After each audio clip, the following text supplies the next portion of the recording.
She's back, she's back, she's back, she's back. Hello, everybody. I'm back for week 2, which must be a good sign. Thank you, everybody, for your support on week 1 for me and Josh. Really appreciate everybody taking the time to comment and subscribe and follow on TikTok and whatever else. It's been a really busy week, for which I am forever grateful. So in today's episode, the first probably 15-20 minutes, I'm going to talk about our experiences with short-term visas and our experience going through the long-term permanent visa, which is the process that we are in right now. It's not finished yet.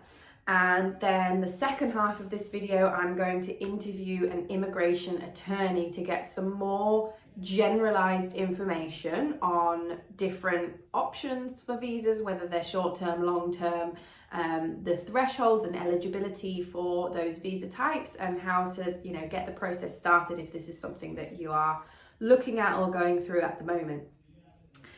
So I obviously need to slam down a disclaimer. I am not a qualified attorney, and this first half of the video where I'm just talking about our experience is literally that. It's a recount of the process that we've gone through without much legal terminology, without a view of the bigger picture. It's just our experience and how we've gone through it and how we've experienced it and where we're at right now. The second half of the video obviously is with a qualified attorney, but it's still going to be generalized information because your personal circumstances are going to perhaps change what category you best fit into.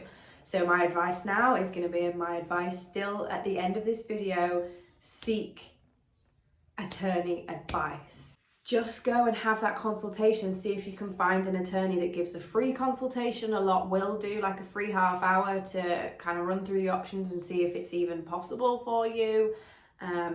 So yeah, that piece of advice is going to run through this whole thing, this whole episode today. And let's get stuck into telling you our story, my story, because Josh isn't here today. He's out with some friends. So it's just me. Both of us have worked in America before on very short-term visas called a J1 camp counselor visa. And this is it's like a 3-month visa, and typically you're going to be between the ages of 18 and 25. You don't have to have any qualifications. There are lots of different companies out there that sponsor those visas, and it's a very, very low threshold to go to the embassy and be issued one if you have a sponsor. And then you go and work at summer camp. And so it's kind of like a summer abroad type program, which we absolutely loved, and like I say, wholeheartedly recommend to anybody from any country. Josh also did an 18-month visa. It's also a J1. The J1 has lots of different categories, and so he had a J1 18-month visa, a trainee management visa, and that was with the camp as well, working full-time in their winter office. And again, the threshold for that, he had to have a degree, and he had to be going into a position that was going to teach him management skills that he could then utilize in that role and then utilize back home when the visa ended. So it had to be a very particular job description and a particular set of roles whilst he was in that position, and he had to learn things and report back again to a sponsor of a J1 visa. So there's loads of information online about how you can go about that. So that was our experience of visas before moving full time. When Josh's 18-month visa came to an end, he knew that he wanted to stay. The camp really wanted for him to stay and carry on working full time for them as well, because he was doing a great job. And so they looked at other options to sort of get him to stay quickly, basically. So they looked at something called the H1B visa.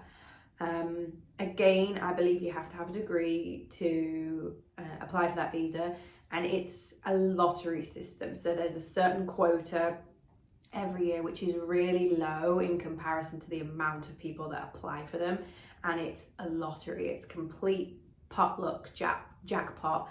And if you're issued that visa, I believe it's 3 years. So when Josh then knew that the H1B, they applied for it 2, maybe 3 times in the you can apply once a year, the lottery opens.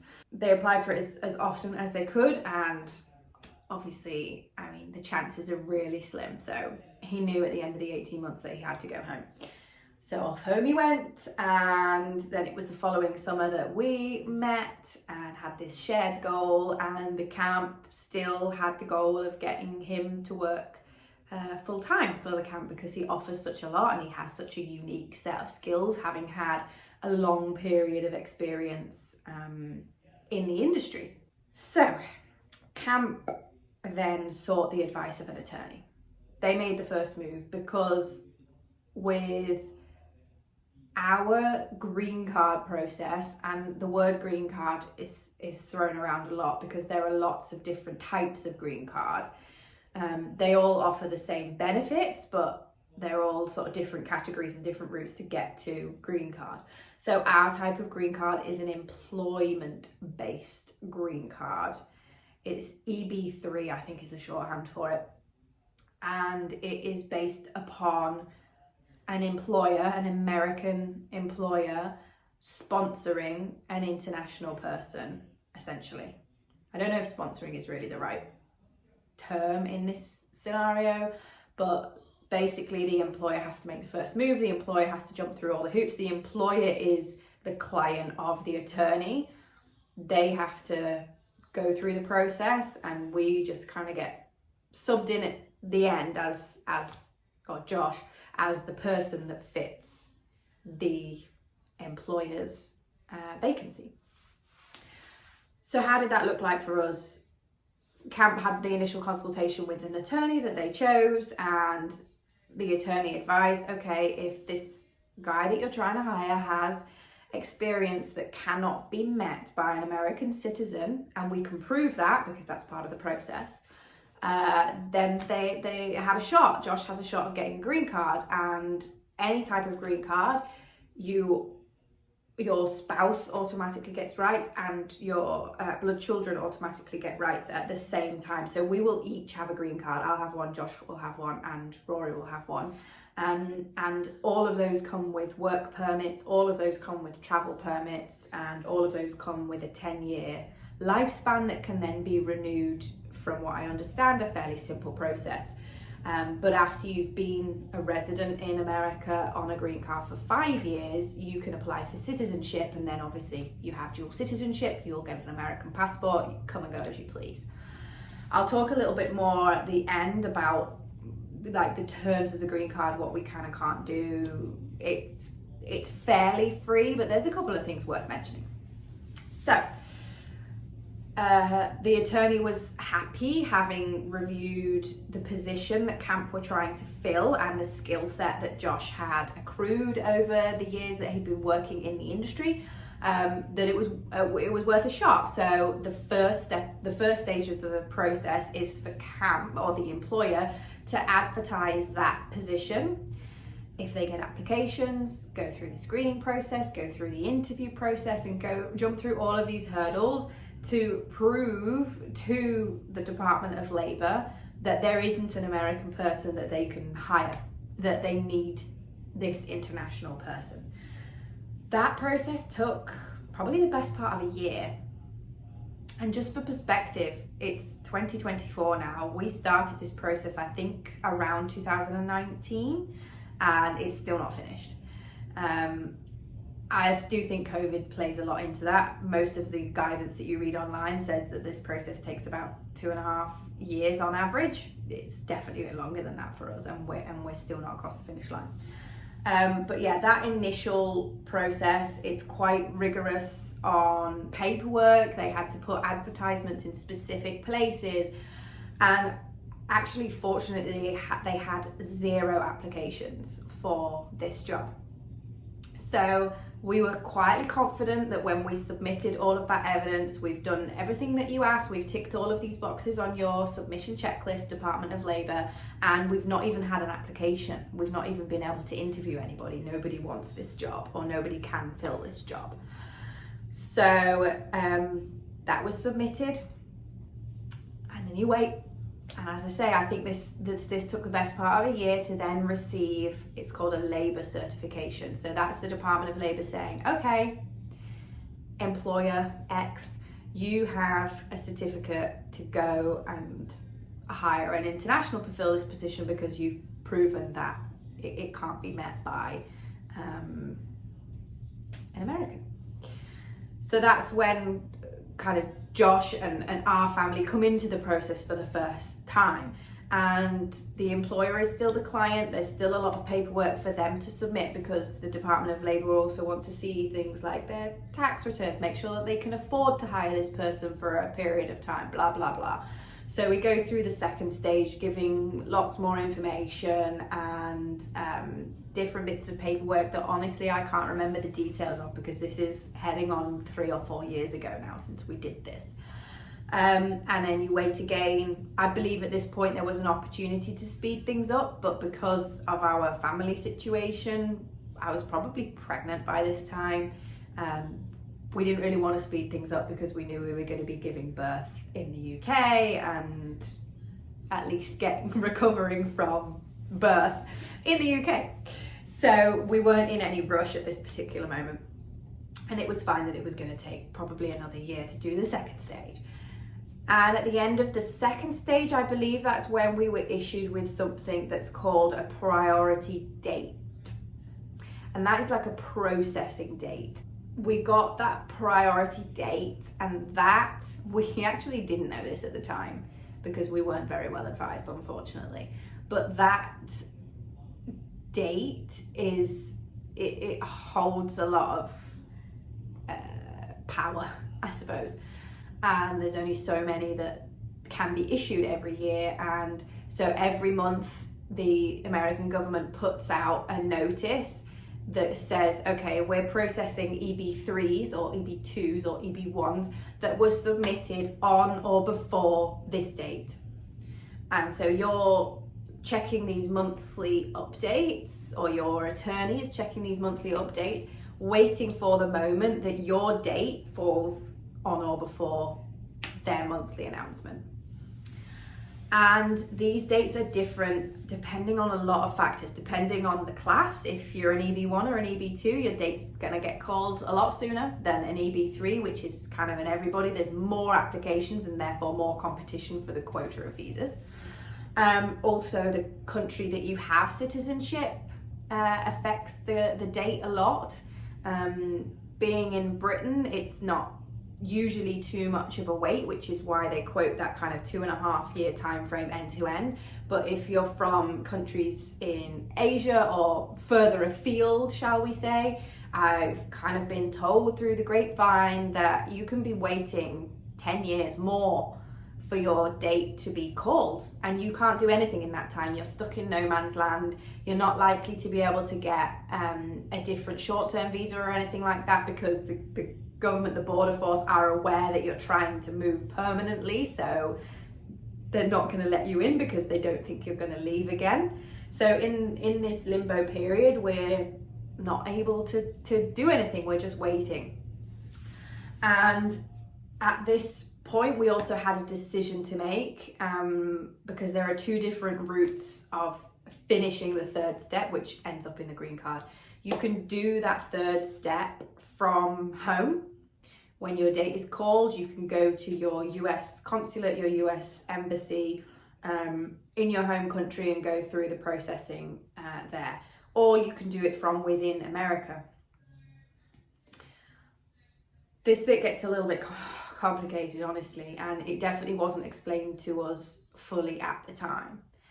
So as much as I say you need an attorney for this because there's a lot of paperwork, I also feel that it's really important for you to educate yourself as much as possible on the process, and make sure that you're challenging your attorney and trying to know everything that's going on at the particular time in your case. The other option is to file for what they call a change of status from within America. Now, you can only do that if you enter America on a visa. You can't do it if you enter on an ESTA.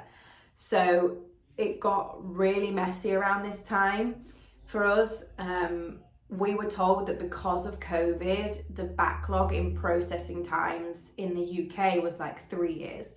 So basically we would be in the UK, we would be waiting for our date to get called. The date would get called, we would say, hey, we've been called, and then it would be 3 years potentially before anything else happened. And it would just be silent. And in that period, we wouldn't be able to visit America, we would be stuck.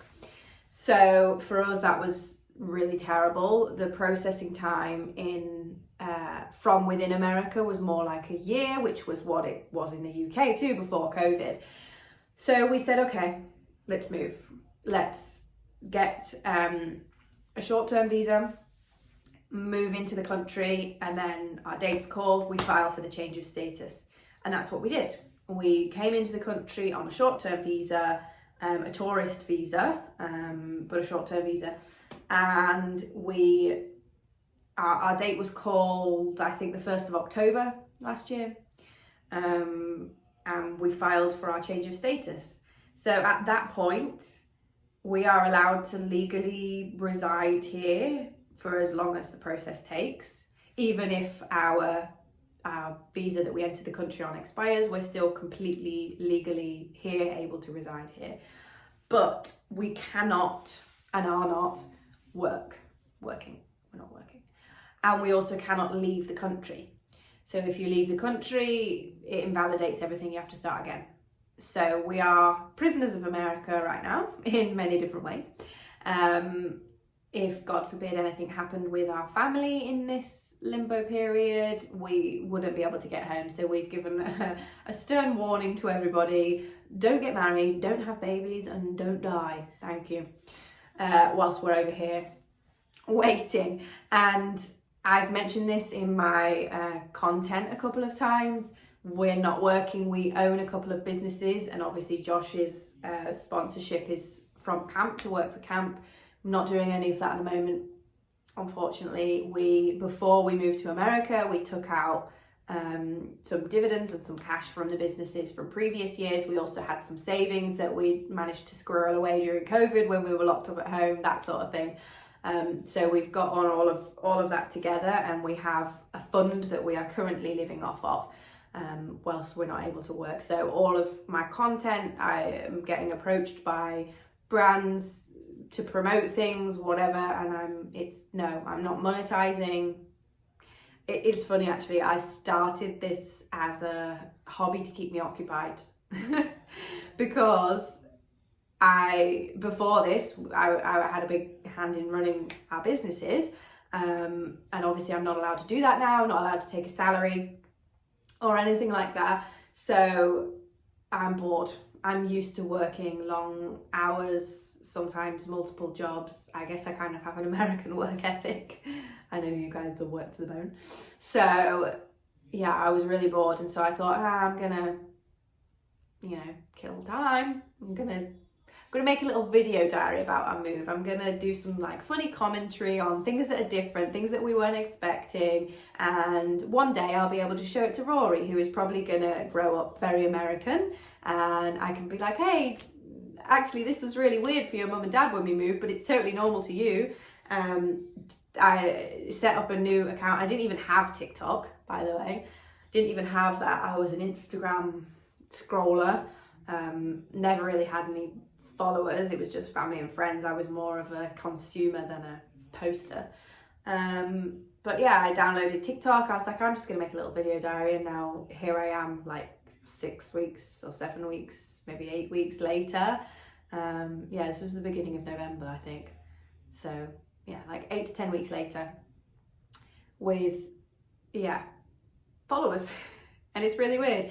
And so being approached by brands and things is not something that I expected, and it's honestly made me a little bit nervous because I'm not allowed to work. So I am saying like no, and I want to publicly say no. So if there's anybody here from the Department of Labour watching this, I'm not working, I'm not making any money, I am becoming more poor every month. Just to make that clear. Thank you.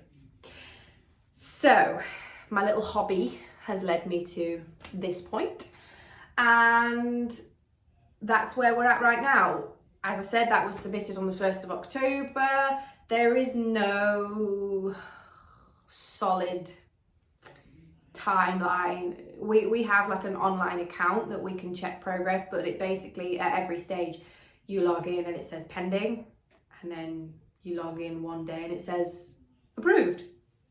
There's no like pending, you are number X of X, or pending processing applications that were submitted on X date, which is getting closer to your date. There's just no indication whatsoever. So our attorney sort of said it's usually about 6 months, which will be October, November, December, January, February, like March.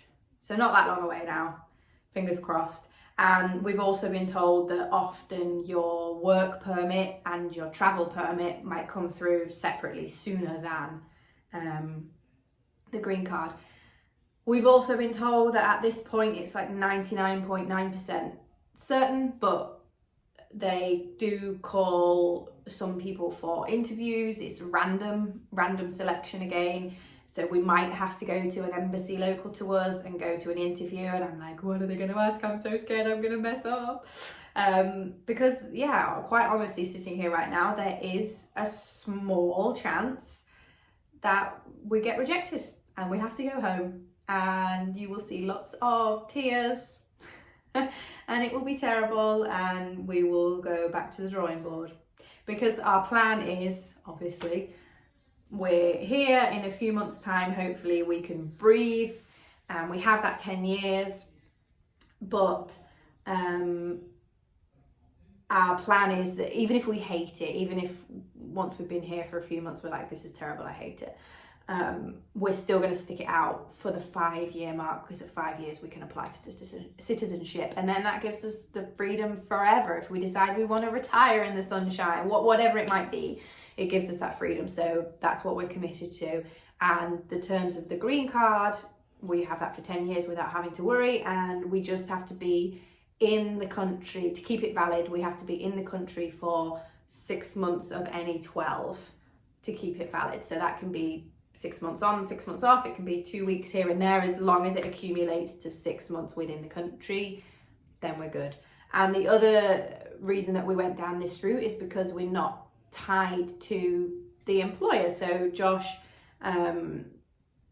it wants to work for camp full time, and he will work for camp full time once he has his work permit and he's able to.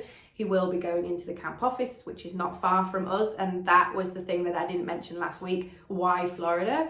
Because his job is in Florida. So their office is like 20-minute drive from where we are in Fort Lauderdale. So he will be working for them full time, but actually he only has to do that for 6 months after the green card is issued. Reality is he's going to work for them for longer because he loves the job, he loves the industry, and like, we love the company. So reality is he will do that for longer, and then I will go back to running the businesses and doing all of the things that I was doing in the UK before we moved. But at the moment we're in no man's land, so we're just having a bit of a jolly, really. A jolly, but on a very, very tight budget, because there's always the fear that this is going to take 7 years and we're going to run out of money and we can't leave the country, and what on earth will we do? I don't know. But you can be sure that I will be very loud and very proud when, not if, when things start coming through soon, hopefully. So that's how we've done it. But I appreciate that that's not going to suit everybody, and it's not legal advice. So what I'm going to be doing right now is heading out to interview an attorney. And again, I am specifically and purposefully not going to my attorney, because obviously he is being paid, and I don't want to muddy any waters and appear like I'm promoting anybody, because I'm not. So I will be going to a completely independent attorney who I literally called yesterday and said, hey, can I come and interview you for my YouTube? And she said, yeah, I think. So we're going to go meet her, and I think she's going to be really helpful, and I have a list of questions. Let's go. Okay, I've arrived. I'm walking into the office now, and I'm actually quite nervous. I don't know why. Listen to Destiny's Child in the car, and that normally hypes me up, but I'm not feeling very hype. And I'm also intimidated. This office is really posh, and I'm wearing jeans and flip-flops and my toenail paint is chipped. Why do I do this to myself? Hello Patricia, welcome. Lovely to meet you first of all. I would be really grateful if you could give yourself a little introduction, tell us about your experience in immigration, how long you've been doing it. Nice meeting you too. Thank you for coming. I've been practicing exclusively immigration and nationality law since 2004, for over 20 years. Wow. And you trained? I did all my law school and bar admission in Puerto Rico too. So cool. So did you move here as an already practicing attorney, as an adult? I moved literally the day after my bar exam. Really? Yes. That's such a cool story. One-way ticket. Yeah. And do you want to introduce the firm as well? I'm the head of the immigration department at Stok Kon Braverman. This is a boutique law firm that specializes in commercial litigation and transactional work. Yeah. They do offer title services for real estate transactions. It's a beautiful office as well, by the way. We're on the 9th floor of a stunning building in central Fort Lauderdale, and yeah, I'm actually quite envious of your office view, I'm not gonna lie. Right, okay, let's get stuck into it. I first wanted to start by saying, as I've said earlier in this video, that I'm not affiliated with Patricia or the firm at all. We're not paying each other for this appearance or anything like that. And this is purely some generalized advice to help people out there who are wanting to understand if there are ways for them to move or work or be in America for a longer period of time than an Esther. So we're going to have a little bit of a discussion about some different types of ways, but it's very important to maintain the theme that if it's something that you want to do, then you need an attorney, right? Well, attorney is optional, but it's highly recommended. Yeah, because it's a minefield. I can firsthand attest to that. Oh my goodness, we've been through the mill, so there's no way that I would ever dream of doing something like this without an attorney. It looks simple. They're just forms. Yeah. But no. Advice is well worth the expense. So, picture this, I'm in the UK or another country outside of America, that's where my citizenship is, and I am engaged to an American person. I think that's quite a common way that people end up moving here, even by chance, even if it wasn't their plan. So what is the process if you find yourself in that relationship? If you have your romantic relationship with someone that is a United States citizen, you could potentially, the United States citizen could potentially petition for a fiancé visa. Okay. There's some limitations with that visa and some conditions imposed on the visa. Right. So assuming that your fiancé goes with the process, you will get a non-immigrant visa, the K1. And if you have children, they might be joined with you as K2. As long as they are under 21. But the catch is that you need to get married within 90 days after entry. Right. So if you do not get married within those 90 days, you need to return back because that's the condition of the visa. So when you mentioned there that your children as well, does that have to be children of the relationship or can it be children of the non-immigrant? It could be potential stepchildren. Okay, as long as they are under 21. And in terms of that process before you're able to move here, how long does that typically take? So it's a two-step process, and it could take between 6 months, between a year up to 2 years. Currently, but I'm sure that changes all the time. Correct. So and then when you do eventually move here, assuming that you get married and you comply with all the conditions and you're able to stay, do you automatically have the rights to work, or is that additional applications? So they enter with a K, they can apply for work authorization under the K, but they do need express consent from the government to do that. Okay. They cannot just work like incidental to status, which is some other type of visas. Right, okay. So they will need to request it and wait for the issuance of the document for them to be allowed to work. Okay. Once you come with a K and you're married, you need to file your green card application. Okay. It's not like that just coming with a K is gonna give you the green card status or the lawful permanent resident status. You need to, after complying with the condition, getting married, apply then for your green card. And is that something that you have to do straight away, or can you reside here on a K for X amount of years? You could potentially, as long as you comply with that condition, you could stay on the K But there's no need for that, Right, because okay. you don't want to run the risk that 2 years pass and then you're not longer married. Right. So you jeopardize your whole process. Okay. And are you able to give an indication of the cost of that entire process? So we're talking as of now, the fees, I think they were increasing. I don't remember the exact number, but as of today, so for a green card process after a K will be $1,225. Okay. For the green card application. That includes the work authorization and travel document if necessary and needed. And that process depends on each service center. Some service centers take longer than Right. others.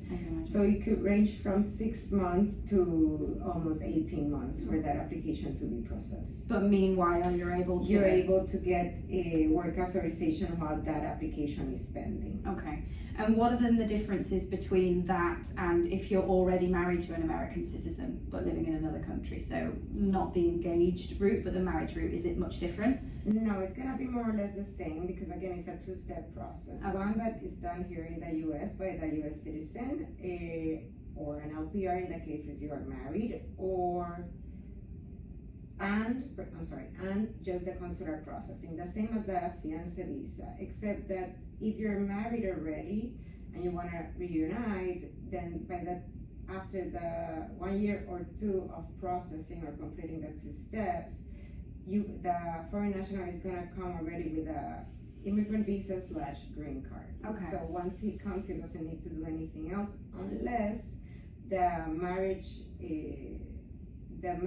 took place. No, the green card was issued within the 2-year anniversary of the marriage. Okay, got it. I think I'm following. Yes.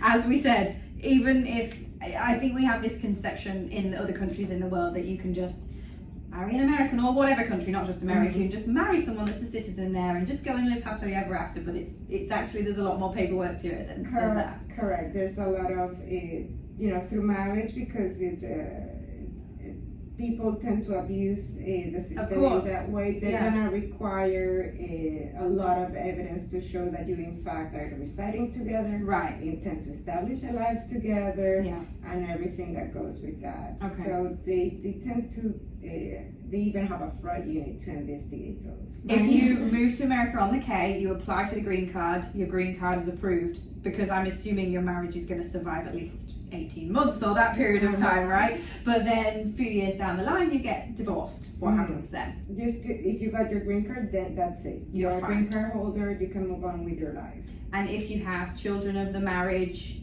whilst you're a green card holder, do they automatically get citizenship, or do they also get green card? It's a United States citizen. Okay. Interesting. Yes. That's only in America. Only in America. Yes. If it's not romance that brings you here, what about other members of family who have American citizenship? What members of family can also do kind of the individual sponsorship that is maybe more accessible than an employment sponsorship, which we'll go on to talk about? So family members that can benefit from having a United States citizen or a lawful permanent resident relative are parents, children, spouses, siblings. That's it. And they have to be blood? They Yeah. can't be Well, in-law, sister-in-law, or... no in-laws. Okay. No in-laws. Okay. So, for example, if you want to bring your... Let's take me as an example. let's just say no. Okay, let's not take me as an example. American citizen. The fiancé that comes... Yeah.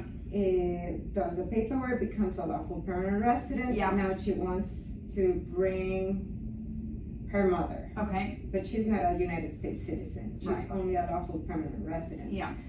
As a lawful permanent resident, you cannot petition for your parents. Right. It's only United States citizens. Yeah.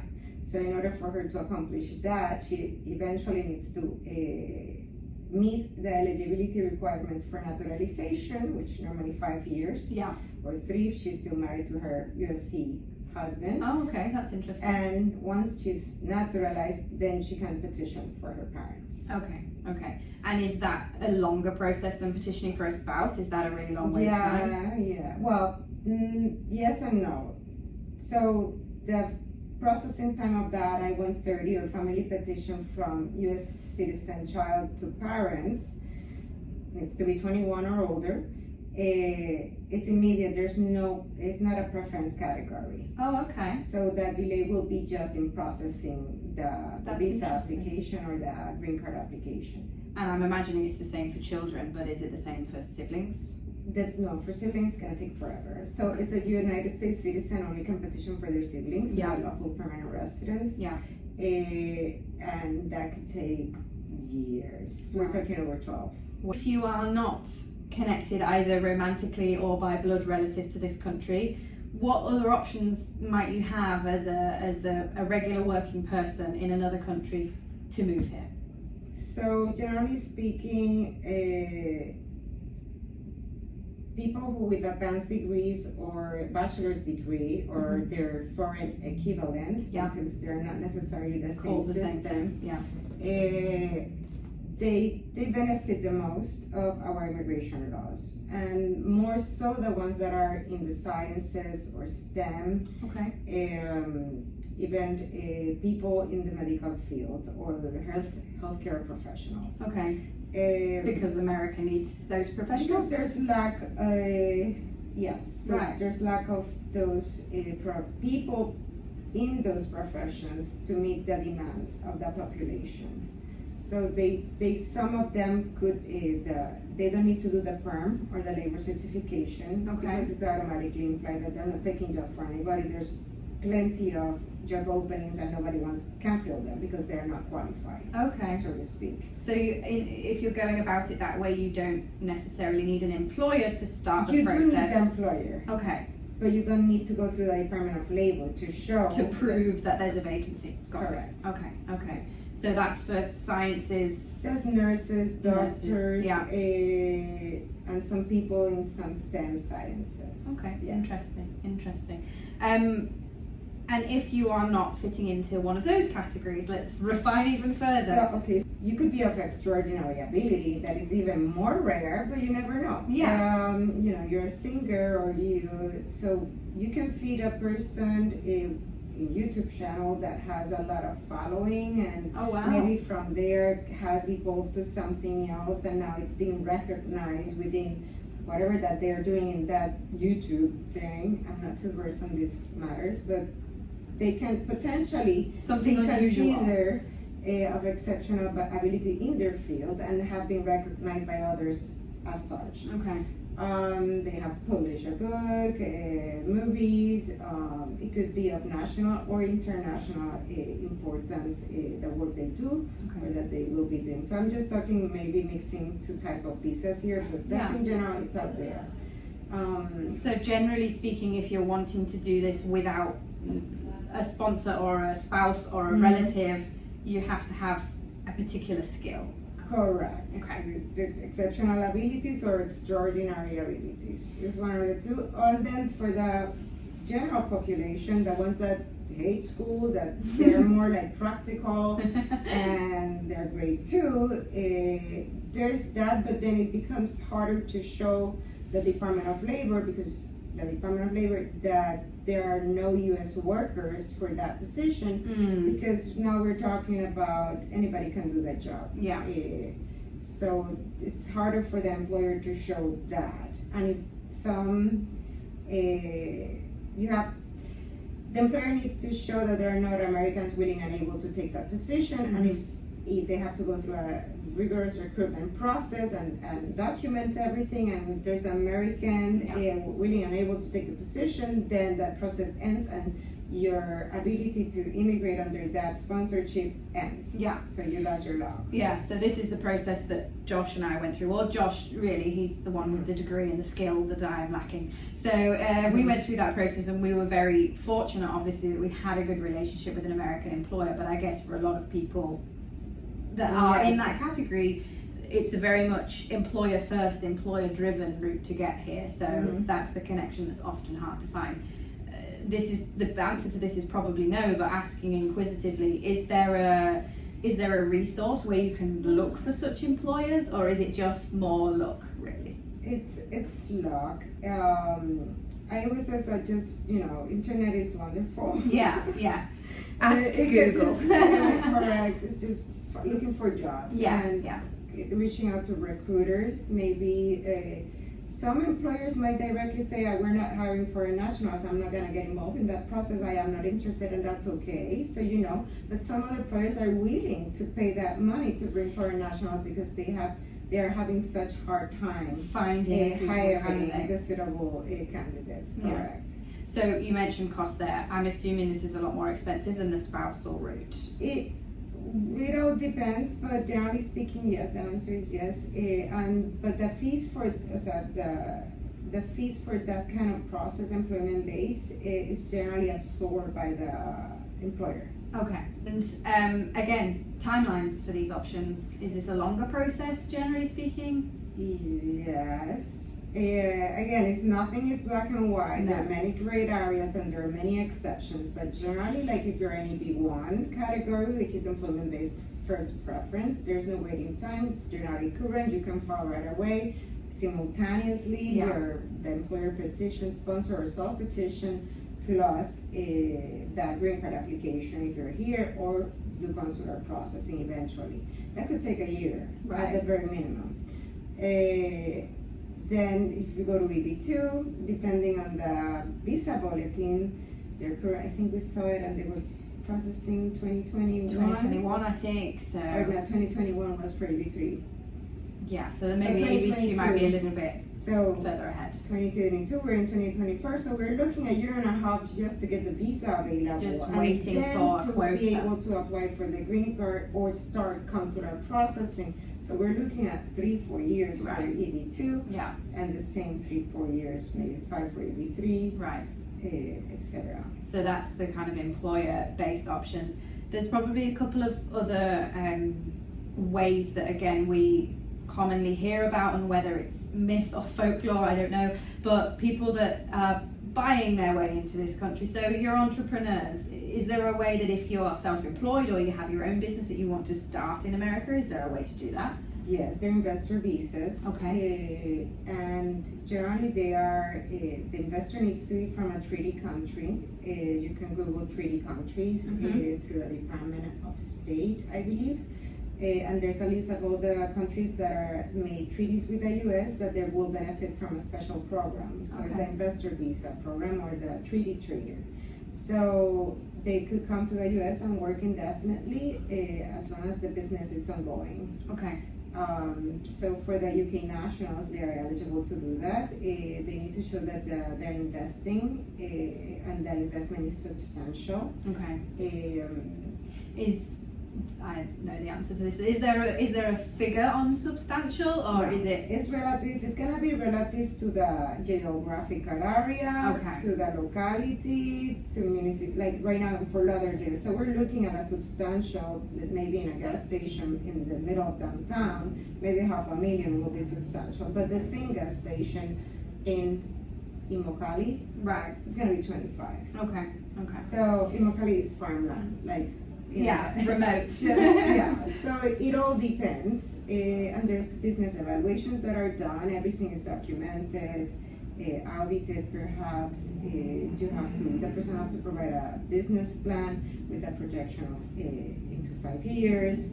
I generally advise that becomes a Bible, and they need to follow it thoroughly to avoid any hiccups. And if there are going to be any changes, to do amendments and notices to immigration to avoid any issue. Okay. But that's another, it results in another green card, so you have the same rights or not? Not necessarily, it's a maybe. Right. Again. Okay. No, this is the thing, and this is exactly the point that I was trying to make at the beginning. There are so many loopholes and grey areas and discretion. The answer is no. It's not a direct path to green cards. Okay. But I guess it's a loophole if you want to call it, if you could originally have showed that you can have come with an L but opted for the E, then in that event you can justify filing from E to green card. That could be done. But it's used less frequently, but it's an option. Again, it needs to be analyzed by an attorney. That's nothing that you take lightly, but it can be done. But the good thing about the 3D trader, they get to choose or select where they want to be taxed as part of, I guess, the benefits of that program. So I'm not too sure whether it's personal or company. I guess it's personal. Either in your home country or here, you need to find an accountant to advise you as to that. Right. So you're not subject to double taxation. Okay. That's kind of what the wording I'm going for. I'm not an expert in tax. That will require an accountant. But it's a good kind of anomaly to know about. Some people have been here on East like more than 20 years. Oh, wow. And they come in and out and they're still running their business. They are not interested in having a green card because that has other tax liability issues or liabilities. So it's an option, and a wife and children can work, study in the U.S. As incidental to status on those visas, except that the child, once becomes 21, need to find another way to become legal or then go back to their home country. Right, okay, if they didn't go for the full green card. Final category, again, I don't know if this falls under something that you would advise on, but from living in another country, we see a lot of people that work for a corporate company and get transferred to work for their Boston office or their Chicago office or something like that. I'm assuming that's not a green card.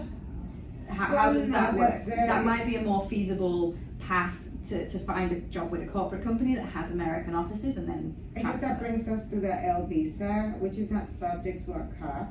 Okay. So it's mentioned frequently, so people get transferred from multinational companies. That happens, and it can be done. Yeah. You don't have any wait times. That happens instantly. Instantly, correct. Yeah. It's like you don't have to wait for a visa to become available or apply for the lottery to get it and then be able to apply for the H-1B, for example. Right. If you have an executive or a manager that needs to be transferred to manage the business here or a department here, it can certainly be done. Does that take you to the green card? Yes. It does. Okay. So you have different, within the L, you have the L1A and the L1B. So the L1A is the managerial executive, which can go to directly to the green card process without the perm. And then you have the L1B, specialized knowledge, which does requires the perm, and it will fall under the IB3. Okay, and you can start that green card process straight away, or you have to be in the country a period of time? No, you will come with an L. Once with an L, it can be started at any moment. Wow, that's really interesting. I never knew that. I always was under the impression that if you transferred, then you work for the period of time that the contract is, and then go back home. And again, I'm assuming, for sure the multinational company will pay any cost or whatever for the L to get them over here. Can you then pursue the green card as an individual, or does that have to be by the same employer? It has to be by the same employer. Right, so then they have more costs to keep you here when they could just leave you on an L. Generally speaking, with multinational, that's not an issue. Right, I can imagine. Yeah. I can imagine. Not an issue. And on the L again, do your family have rights to work or not? Yes, they do. Interesting. That's really interesting. I've learned a lot. Well, I'm glad. Thank you very much. I think basically, in summary, there are so many different ways, so many different visa categories, visa types. Our attorney always said, where there's a will, there's a way. You know, if this is something that you're serious about and you're willing to put in the research, the time, potentially some cost and the effort, then there should be a way for you to be able to make that move. Correct. With the right advice. Yeah, so as you say, where there's a will, there's a way. There's going to be money spent, time invested, so might as well do it right from the get-go. Yeah. And don't go through the maze and the folklore of the neighbor said or my colleague said, and then it backfires. Yeah. Because unfortunately not everybody's transparent and they might want to show off and they did it, but it's better just seek the advice of an attorney. Yeah. That can at least give you a scenario that you can plan accordingly so you can meet your goal. Yeah, definitely. Yeah. Okay, I'm really appreciative of you giving us some time here to give us some advice. Nice meeting you. Would it be okay, I've taken your business card, would it be okay to put your email address on this so that if people want to reach out and then have a consultation or something, then they can organise that with the firm? Yeah, definitely. Perfect. Thank you so much, Patricia. Wow, my tiny brain is full of information right now. I hope you guys found that really useful. I did. Oh my god, she was so sweet. I'm really pleased that I managed to organise that, and I think it will be useful. And as we stressed, seek attorney's help. This is not a process for the faint-hearted. None of these options. So would definitely advise finding an attorney, probably like local to the area that you want to move to, so that if you did need them again when you're in the country, they're nearby, would be my best advice. But yeah, I hope you found that really interesting. And just to wrap things up, next week is when the fun starts. So as I said, I wanted to do the first 2 episodes on how and why, so that you get to know our story and hopefully get to know me a lot better.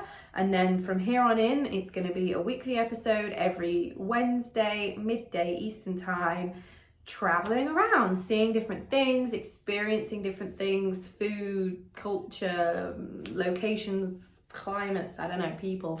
So I have a bunch of episodes already booked that we'll be releasing every week. I've got some really cool people coming on that are going to have really interesting stories and anecdotes to share, and I'll always be sort of comparing their lives to how we used to live in the UK and trying to embrace it all. So next week that starts, and I hope you're excited, because I am. And I also need to get my diary in order and try and find cheap flights, because we're on a very tight budget. So wish me luck. See you next week. Hope you enjoyed this. Appreciate all of your kind comments. Don't forget to subscribe. Don't forget to follow on TikTok. Blah, blah, blah. Maybe one day when my work permit arrives, I might actually be able to make some money doing this, or at least pay for my flights. See you soon. Mwah!